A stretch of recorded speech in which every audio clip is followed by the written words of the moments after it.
Every night, I tucked him in. Every morning, I helped him dress. He trusted me completely. He was starting to love me.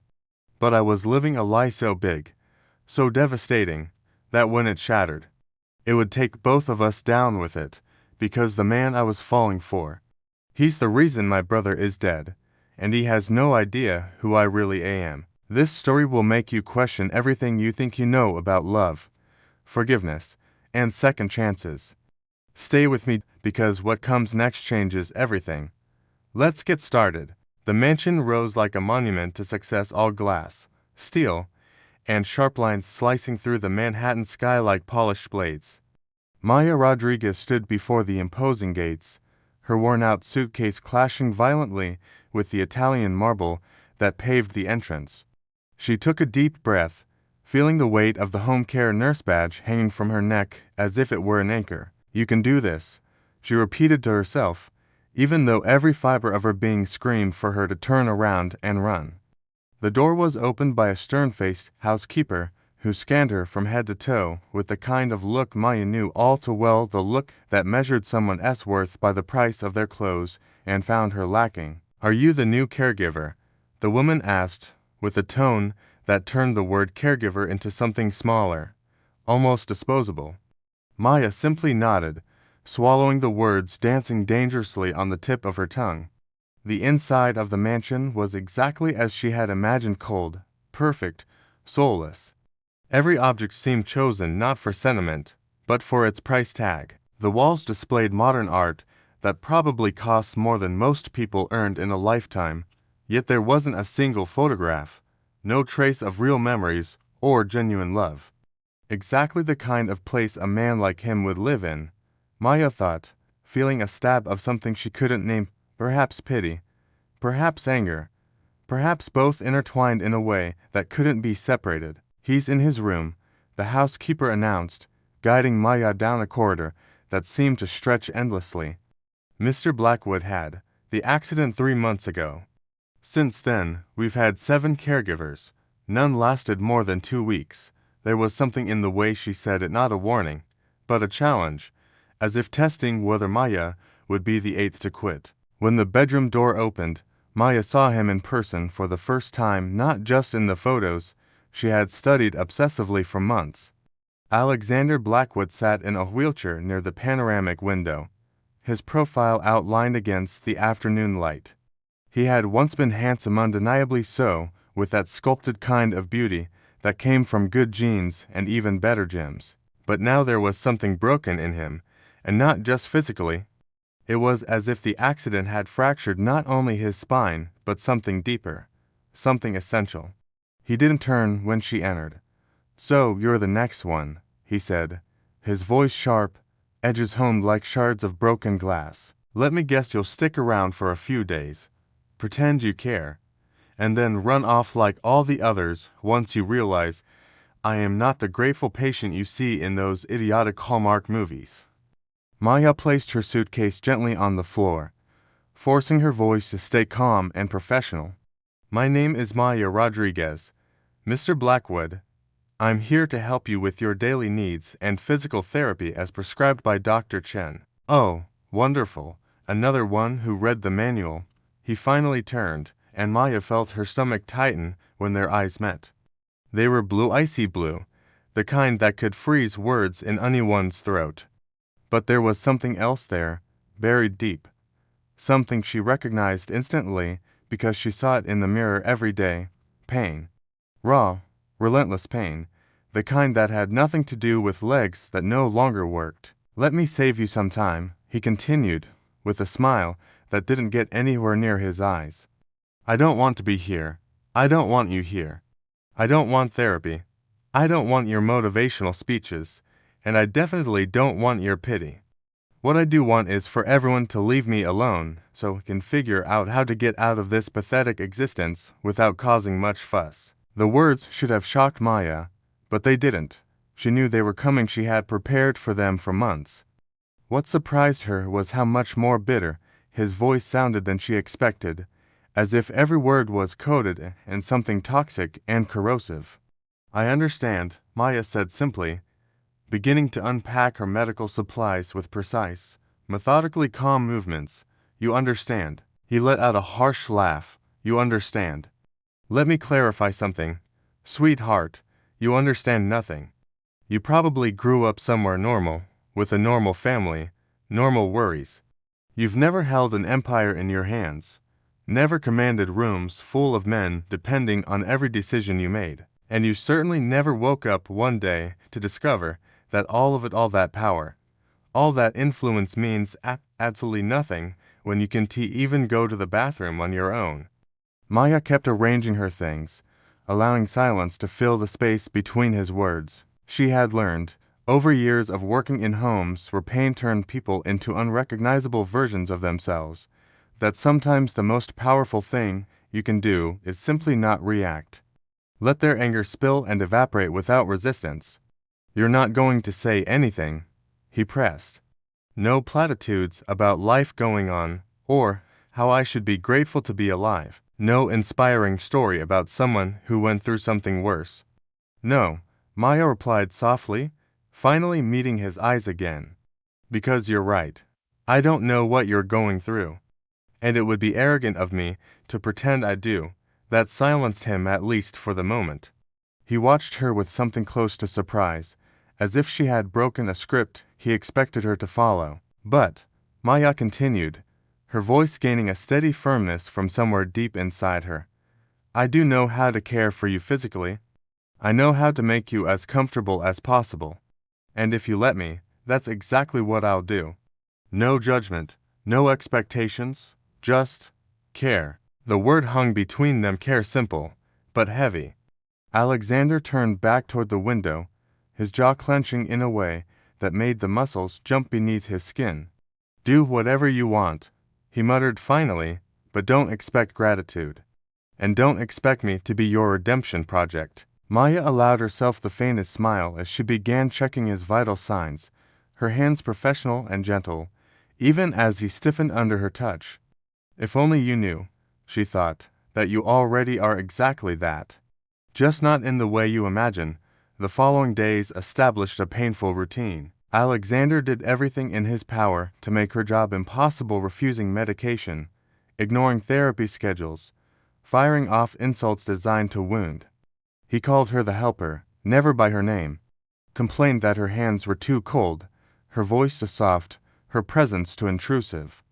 But Maya absorbed it all, every cruel word, every look of disdain, as if it were penance, because that's exactly what it was. At night, when the mansion grew silent and Alexander finally drifted into medicated sleep stronger than his pride, Maya stayed awake in her small room beside his. She would look at the worn photo she kept in her wall, at a young man smiling at the camera, eyes full of hope and dreams that would never come true. Her brother, Matteo. And then the tears would come silent, merciless, as she whispered apologies to a ghost who would never hear them. The first crack in Alexander's armor appeared 3 weeks later, on a rainy Tuesday that turned Manhattan into a blurred, gray watercolor. Maya found him in the library, a room she rarely saw him use, leafing through a book with fingers that trembled slightly. She noticed these details. She always noticed. It was part of her job as a nurse, but also part of her penance, observing every fragment of the man her brother had helped destroy. You read Yeats? She asked gently, recognizing the worn spine of the poetry volume. Alexander snapped the book shut abruptly, as if he'd been caught doing something shameful. I didn't know caregivers were trained in English literature, he replied, but the usual venom in his voice was diluted, almost absent. My mother used to read poetry to me and my... Maya stopped herself suddenly, biting her tongue. Careful, she scolded herself silently. To me, she corrected, the lone word hanging strangely empty. He studied her with those piercing blue eyes, and for the first time Maya felt that he was truly seeing her, not just as the helper, not just as another interchangeable face, but as a real person with stories of her own and ghosts lurking behind the curtains. You stopped mid-sentence, he said, and it wasn't a question. Maya looked away, pretending to fuss with the curtains.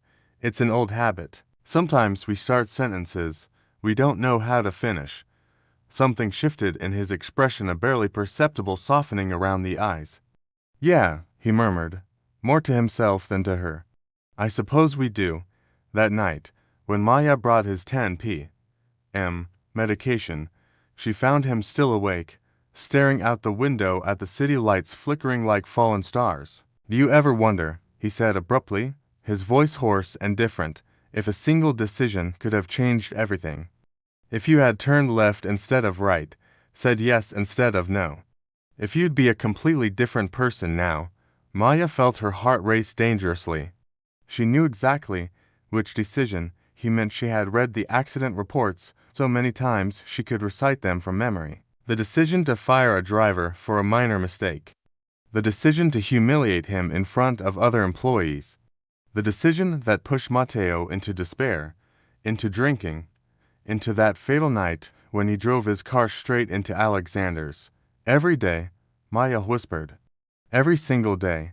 Alexander turned to her, and there was something naked in his expression, something unguarded she had never seen before. "Before the accident, I was different. Not better," he added quickly, as if it was important she understood that. "But different. I thought power and money were the same as worth. That respect was something you demanded, not something you earned. I treated people like pieces on a chessboard, disposable, replaceable." "And now," Maya asked, stepping closer, slowly, as if approaching something wild that might bolt at the slightest movement. "Now I'm on the other side," he said with a bitter smile. "Now I'm the disposable piece." Funny how perspective changes when you read the one who needs help to do the most basic things, isn't it? Maya handed him the pills and a glass of water, their hands brushing for just a fraction of a second. The touch was soft, practically accidental, but both of them felt it, a current neither expected and neither knew how to name. "You're not disposable," Maya heard herself say, and immediately regretted it.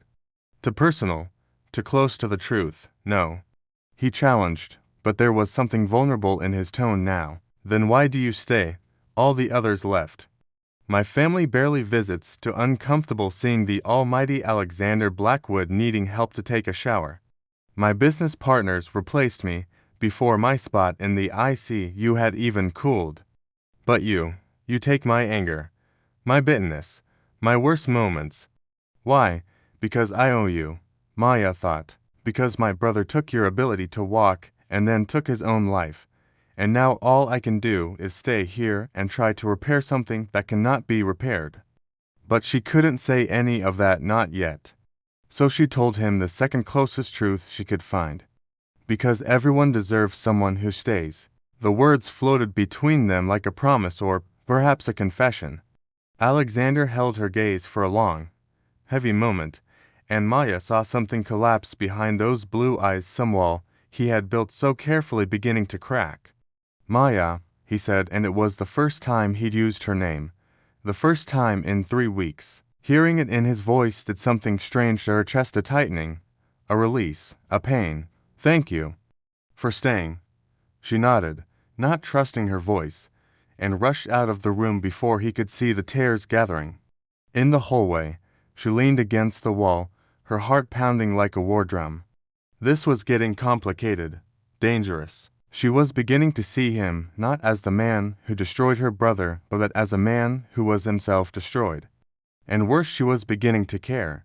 In the weeks that followed, the late-night conversations became a ritual.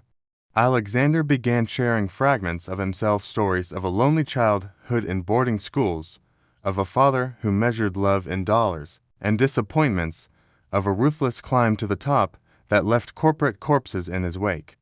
And Maya, cautious as ever, offered fragments of her own, always edited, always protecting the secret she carried like a stone in her chest.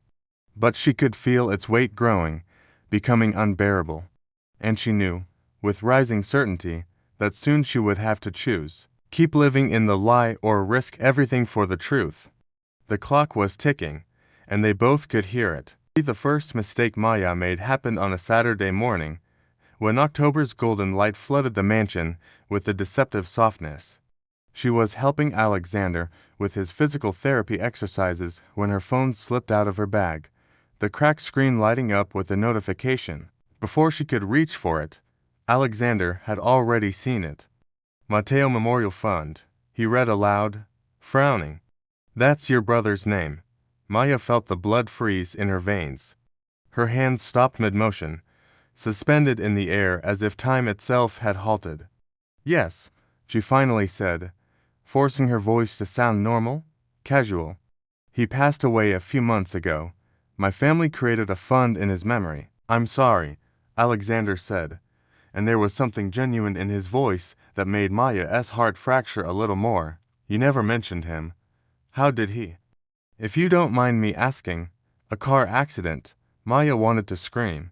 He crashed straight into you after you destroyed him, after you humiliated him in front of an entire room, after you fired him for a mistake anyone could have made. And then, when he realized what he'd done, when he saw you in that hospital fighting for your life, he couldn't live with the guilt. He hanged himself in our apartment while I was at work, and I was the one who found him. But all she said was, car accident. It was. Sudden, Alexander nodded slowly, something shifting in his expression. You said he died a few months ago. Like, when exactly? Panic crawled up her throat. Why does that matter? It doesn't, I guess. It's just that. He paused, studying her face with an intensity that made her want to run. You look familiar somehow. Since the first day, I felt like I'd seen you before, but I couldn't place where. And now, with your brother, I don't know. It just made me think, I have one of those common faces. Maya cut in quickly, maybe too quickly. People always think they've seen me somewhere, but the seed of doubt had been planted, and Maya could see it growing behind his eyes. She needed to be more careful, much more careful. That night, when Alexander fell asleep, Maya slipped quietly out of his room and headed to the library. She had seen where he kept his tablets, his personal files. She knew she was crossing a line, but she needed to know, was he investigating? Did he suspect? What she found was worse than she imagined. On his iPad, she saw the recent search history. Car accident March 2024, driver who hit me, Mateo Rodriguez, her last name, her brother's name. Maya sank into the leather chair, her hands trembling as she scrolled. He had found news articles, police reports, photos.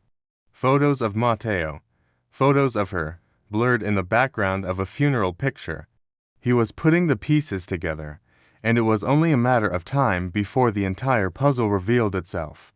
Looking for something specific, Alexander's voice cut through the silence like a blade. Maya spun around, nearly dropping the tablet.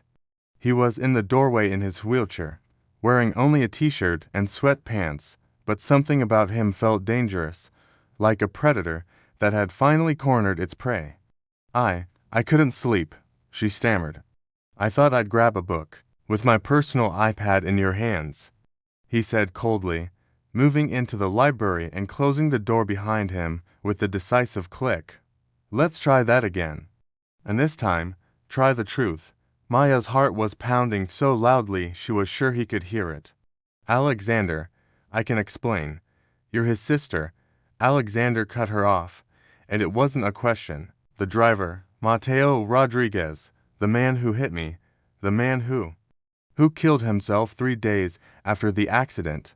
His voice grew tighter, more controlled, which was somehow worse than if he had screamed. I saw the photos. You were at his funeral. You have his eyes, the same face shape. How did I not see it before?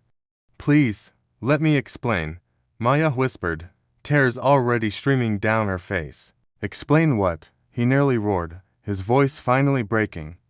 That you infiltrated my house under false pretenses. That you spent months taking care of me, gaining my trust, letting me feel things for you, while the whole time you were here for some twisted revenge. No, Maya sobbed, it wasn't like that. I came because I had to. Mateo wasn't just my brother, he was my only family. When you fired him, when you humiliated him in front of all those employees for such a small, insignificant mistake, something inside him broke. He started drinking, spiraled completely, And that night, when he drove drunk and crashed into you, he wasn't trying to hurt you, he was just lost. And then he killed himself, Alexander said, barely audible now, leaving you alone. He couldn't live with what he'd done, Maya continued, the words flooding out like a broken dam. He kept watching the news about you in the hospital, about how you might never walk again, and it ate him alive. So he took a belt from the closet and she couldn't finish. The silence that followed was suffocating. Alexander stared at her as if seeing a stranger, someone he had never truly known. So, why did you come here? He finally asked. To make me pay. To make me suffer the way your brother did. No, Maya whispered. I came because I needed to understand. I needed to see if you were the monster I had created in my mind, the cruel man who destroyed my brother. But also, I came because I felt I owed you. Mateo took your ability to walk. The least I could do was help you live with it. Penance, Alexander said bitterly. You were here doing penance. Every kindness, every moment of care, every late-night conversation, all of it was just you trying to make up for what your brother did. At first, yes, Maya admitted, her voice breaking, but then I met you, the real you. And I saw that you weren't a monster, you were just human, flawed, broken, like all of us. Get out, Alexander said suddenly, his voice cold and final as a death sentence. Alexander, please, get out, he screamed, and there was so much pain in that scream that Maya flinched. Get out of my house, get out of my life. I don't want your pity, I don't want your penance, and I definitely don't want your lies. Maya nodded slowly, tears blurring her vision as she walked toward the door, but she stopped on the threshold, turning back one last time. For what it's worth, she said softly, nothing I felt for you was a lie. That was the only real truth in this whole disaster. And then she left, leaving Alexander alone in the library, surrounded by books and secrets, and a crushing weight of truths that could never be undone. Maya spent 3 days in a cheap hotel in Queens, the kind of place where the wallpaper peeled and the sound of traffic never stopped. She didn't eat, barely slept she, just lay there staring at the stained ceiling, replaying that last moment in the library over and over like a self-inflicted torture. Her phone kept ringing, the nursing agency wanting to know why she had abandoned her post, her landlord demanding the overdue rent, unknown numbers she didn't have the energy to answer. But none of them were Alexander. It was never Alexander. On the 4th day, something changed. She was in the tiny shower, letting the warm water wash away 3 days of tears and regret, when she heard the knock at the door. Insistent, firm, she dressed quickly, heart racing with a hope she knew was dangerous, and opened the door. It wasn't Alexander, it was his attorney.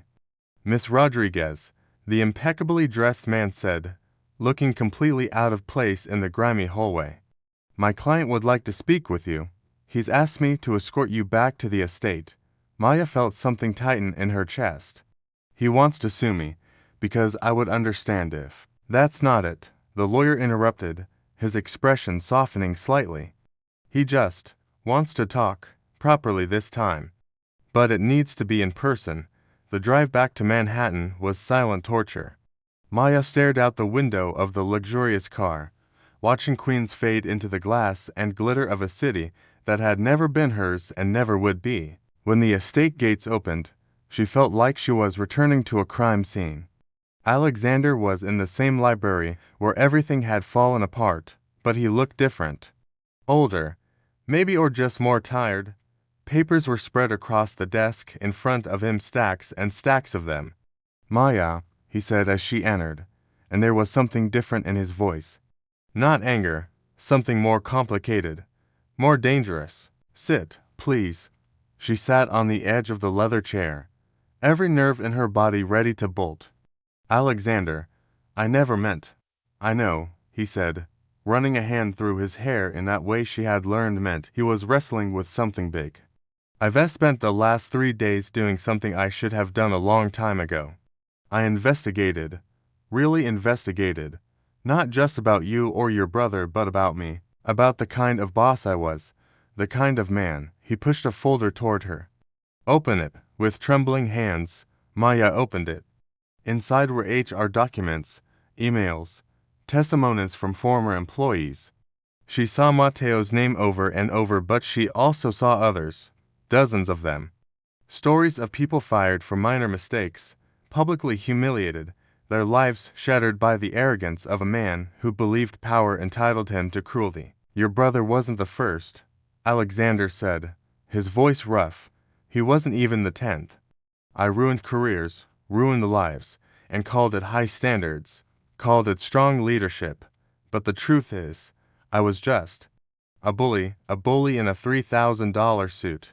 Tears burned in Maya's eyes as she flipped through the documents.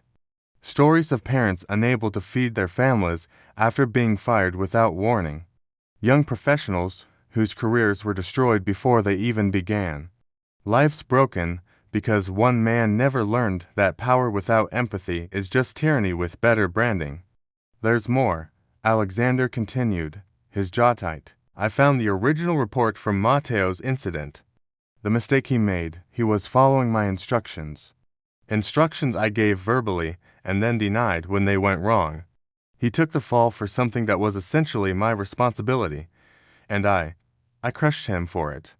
In front of a room full of people, I called him incompetent, useless, a disgrace to the company. I know, Maya whispered. Mateo told me. That night he came home, he cried. My brother, who never cried, who was always so strong, he completely broke down. And I didn't know what to do. I just held him and said we'd find another job, that everything would be okay. But I didn't know how much it had shattered him inside. And 2 weeks later, he drove his car into mine, Alexander said, not as an accusation, but as a fact. Investigators said it was accidental, that he was drunk, lost control. But I wonder, did some part of him want me to feel even a fraction of the pain I caused him? He wasn't like that, Maya protested, but her voice sounded weak even to her own ears. Mateo was kind. He was a man. I pushed past his breaking point, Alexander finished. And when he realized what he had done, when he saw on the news that he'd left me paralyzed, he couldn't live with it, because unlike me, he had a conscience. He had a heart. Alexander pulled out another document, this one clearly more personal, a handwritten letter. This was in his belongings. The police kept it as evidence, but my lawyer got a copy. It's his suicide letter. Did you read it? Maya shook her head, the room tilting. I couldn't. My mother tried to show me, but I couldn't. He talks about you, Alexander said softly, holding the letter, but not reading it, as if he had memorized every word. He says the greatest pain is what he did to me, but what it will do to you. He says you always saw the best in him, always believed in him, and he can bear the thought of you finding out he wasn't the man you thought. He apologizes, over and over, for leaving you, for not being strong enough, for ruining everything. Maya's tears fell freely now, years of buried pain finally breaking through. He was strong. He was the strongest person I knew. You broke that strength. I know, Alexander said, and for the first time, she saw tears in his eyes too. And I've spent 3 days trying to figure out how to live with that. How to live knowing my cruelty didn't just destroy one man, it stole a sister's only family. And then I realized something. He rolled his chair closer, until they were nearly knee to knee. You came here to do penance, to make up for what your brother did. But Maya, you are trying to make up for the wrong thing. Mateo wasn't the monster in this story. I was. And you spent months taking care of the man who destroyed your family, trying to save him, when he didn't deserve a second of your time or kindness. You changed. Maya whispered. The man I've known these last months. He isn't the same man who hurt Mateo. No, he isn't, Alexander agreed. But only because a wheelchair forced me to see the world from a different angle. That doesn't absolve me. It doesn't undo the pain I caused. He took her hand the first time he had ever initiated physical contact, The first time he had touched her as anything other than patient and caretaker. So here's what I propose. No more penance for either of us, but maybe reconstruction. I have billions of dollars I earned by being a monster. Let me use them to repair some of the lives I destroyed. And you helped me learn to be the man Matteo deserved as a boss. The man you deserve in your life. And what about us? Maya asked, barely daring to voice the question. Alexander gave a sad but genuine smile. Honestly, I don't know. I know I feel something for you that terrifies me and thrills me in equal measure. But I also know we built this on lies and pain. So maybe we start over, from the beginning this time. With truth. Maya looked at their intertwined hands, hers calloused from hard work, his soft but strong. And for the first time in months, she felt something besides guilt and grief. She felt hope. 6 months later, Maya stood in the same cemetery where she had buried Matteo. But this time, she wasn't alone. Alexander was beside her, his wheelchair resting on the damp spring grass, fresh flowers in his hands, white lily, Matteo's favorites. I don't know what to say to him, Alexander admitted, staring at the simple headstone that read only, Matteo Rodriguez, beloved brother, rest in peace. Tell him the truth, Maya replied softly. It's all he ever wanted. Alexander took a deep breath and placed the flowers at the base of the grave. Matteo, he began, his voice cracking slightly. My name is Alexander Blackwood, and I'm the man who destroyed your life. There are no excuses I can offer that would ever be enough. There are no words that can undo what I did. But I want you to know that I'm trying. I'm trying to be better. And your sister, Maya, she's helping me see the world through eyes that actually see people, not just their monetary value. Maya felt tears slide down her cheeks, but she didn't wipe them away. She let them fall freely, each one a silent prayer for forgiveness and healing. I created a foundation in your name, Alexander continued. The Matteo Rodriguez Second Chance Fund. It helps people who were unfairly fired, offers job training, psychological support, financial assistance. It can't bring you back, but maybe it can prevent other families from being destroyed the way yours was. He paused to wipe his own eyes. And I want you to know that your sister, she is the most extraordinary person I've ever met. She came into my home carrying the pain I caused, and instead of seeking revenge, she showed me compassion. She taught me that real strength isn't power over others. It is the courage to admit when you wrong. So thank you, Matteo, for having a sister who believed that even someone like me could change. Maya knelt beside Alexander's wheelchair, placing her hand on the gravestone. Teo, she whispered, using his childhood nickname, I was so angry at you for leaving me. So angry that you didn't fight, that you didn't stay. But now I understand, you are carrying a pain that wasn't yours to carry. And maybe, in some strange twisted way, you brought us together, Alexander and me. So, we could heal the wounds you left behind. She felt Alexander's hand on her shoulder, steady and comforting. I forgive you, brother, for leaving me, for not being perfect, for being human. And wherever you are, I hope you can forgive me too, for taking so long to come here, for spending months searching for penance instead of simply living. You always wanted me to be happy, so I'm trying. I really am. They stayed there for a long time, the silence between them comfortable and healing. When they finally stood to leave, Maya noticed something, a butterfly resting on Matteo's headstone, its vibrant blue wings glowing against the gray granite. She smiled through her tears, remembering how Matteo used to say butterflies were souls visiting the living. He approves, she whispered to Alexander. How do you know? He asked, following her gaze. I just know. 3 months later, Maya was at Blackwood Enterprises headquarters, but not as a visitor. She was now the Director of Employee Wellness, a position Alexander had created specifically for her. Her first action had been to implement policies that protected workers from arbitrary firings and public humiliation. Her second was to create a mentorship program where high-level executives were required to spend time in entry-level roles, learning empathy through experience. "You're changing the entire culture of the company," Alexander said one evening as they reviewed proposals in his office. "Some of the old directors are telling me you're being too soft, that we're losing our competitive edge. And what did you tell them?" Maya asked, raising an eyebrow.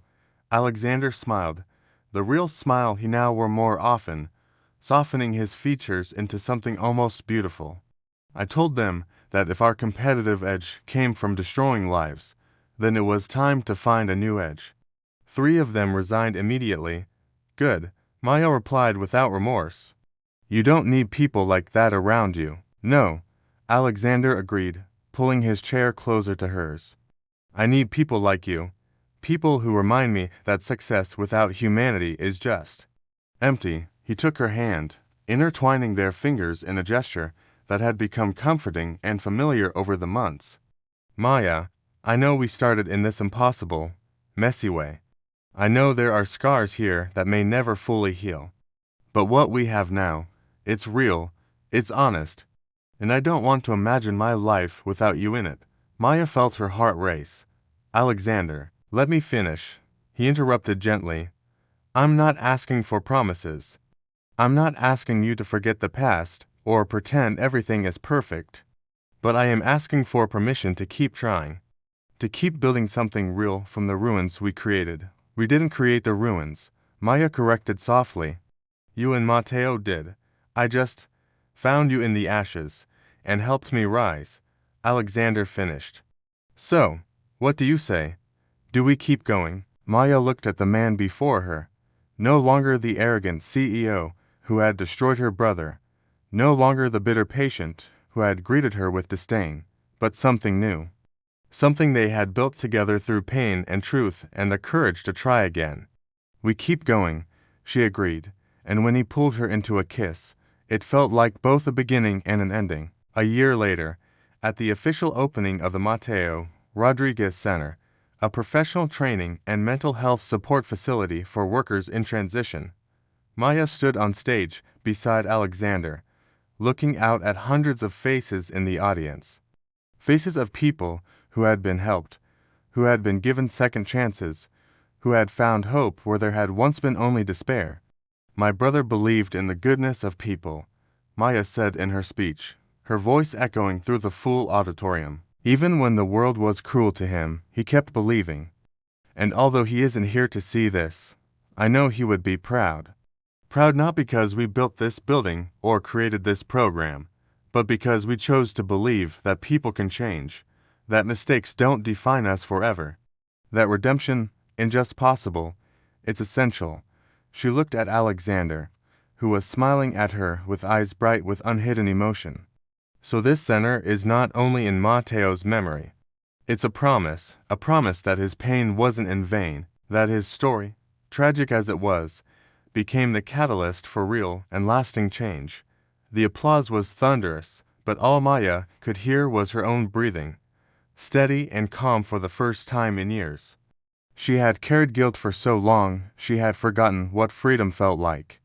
But now, standing on that stage, knowing that Matteo's legacy was helping others, she finally felt the weight lift. That night, back at the mansion that now felt less like a mausoleum and more like a home, Alexander found Maya in the garden, looking up at the stars.